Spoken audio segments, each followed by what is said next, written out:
Oke,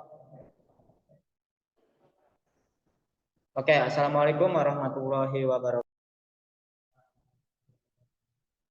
Oke, perkenalkan nama saya Dika Merkolis. Di sini saya akan membantu jalannya presentasi dari tugas besar pengantar literasi digital. Di sini saya tidak sendirian, di sini saya bersama ketiga rekan saya.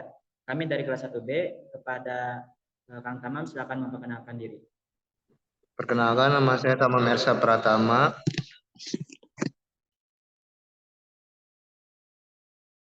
Selanjutnya, Mangga. Perkenalkan, nama saya Alfanur Azizah.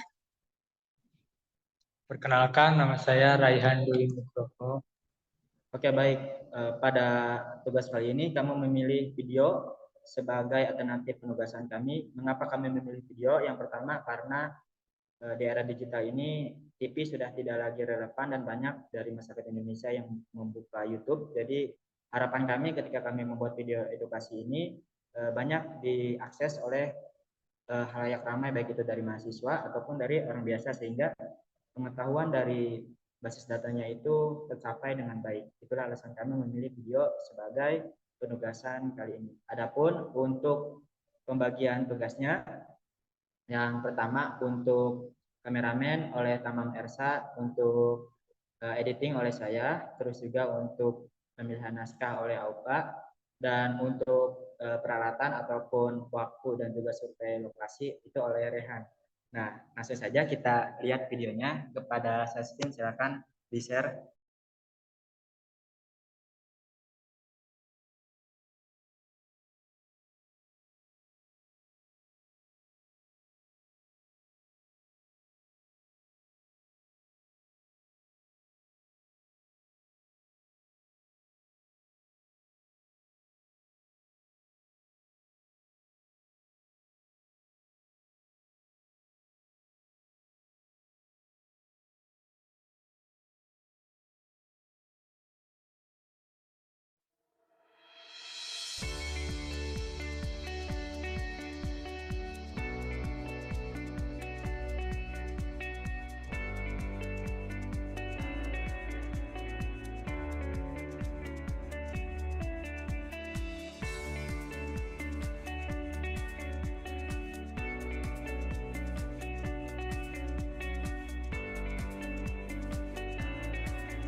Di era digital ini, hampir seluruh umat manusia telah menggunakan perangkat keras seperti handphone, laptop, komputer, dan lainnya.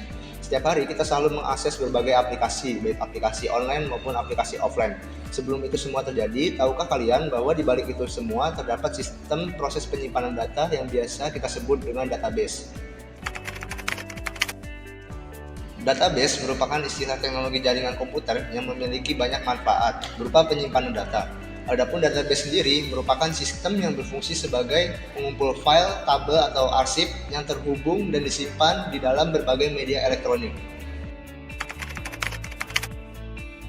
Adapun tipe-tipe database yaitu yang pertama operasional database, yang kedua analytical database, yang ketiga data warehouse, yang keempat distribute database, yang kelima end user database, yang keenam external database, yang ketujuh in-memory database, yang kedelapan document oriented database, yang kesembilan real-time database, yang kesepuluh relational database, yang kesebelas hypermedia database, adapun yang terakhir yaitu navigational database.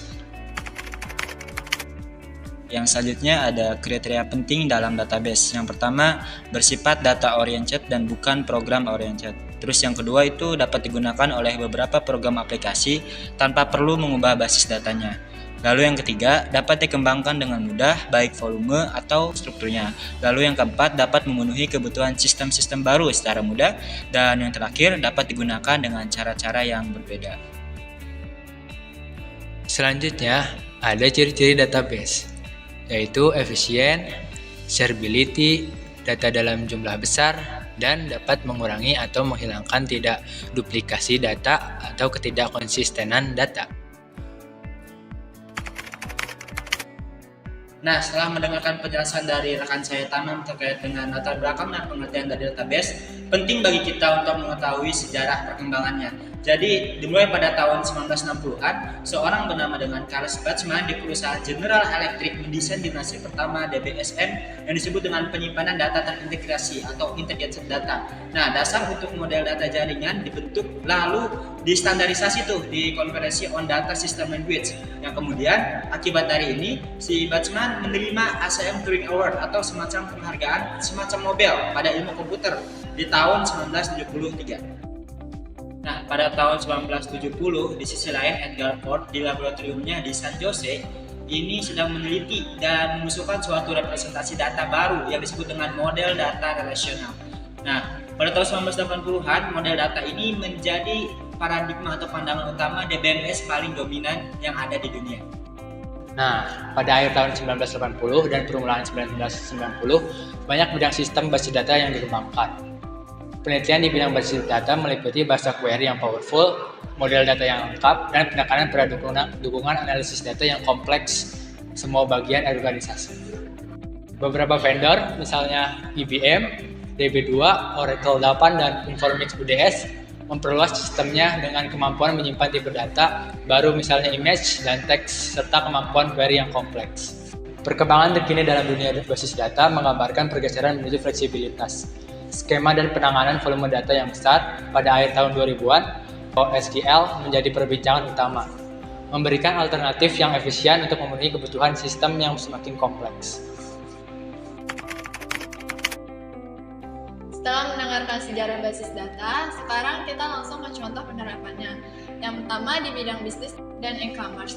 Sistem basis data mendukung operasi perusahaan dengan menyimpan informasi pelanggan, transaksi, dan stok. Analisis data juga membantu dalam pengambilan keputusan strategis, personalisasi layanan, dan manajemen rantai pasokan. Yang kedua di bidang kesehatan. Dalam industri kesehatan, basis data memainkan peran penting dalam manajemen rekam medis, pemantauan pasien, dan analisis data klinis. Hal ini meningkatkan akurasi diagnosis dan perawatan pasien.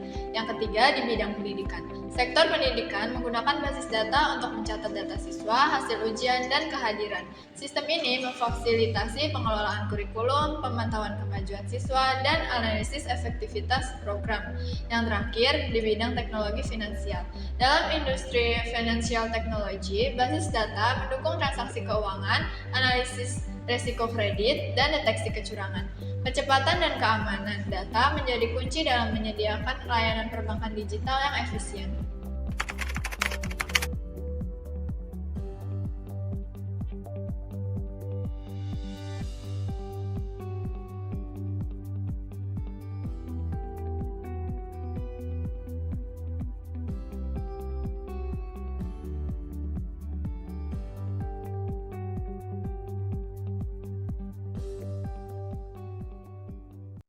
Nah, itu tadi merupakan video karya dari kelompok 1 dari kelas 1 Berteknik Elektro.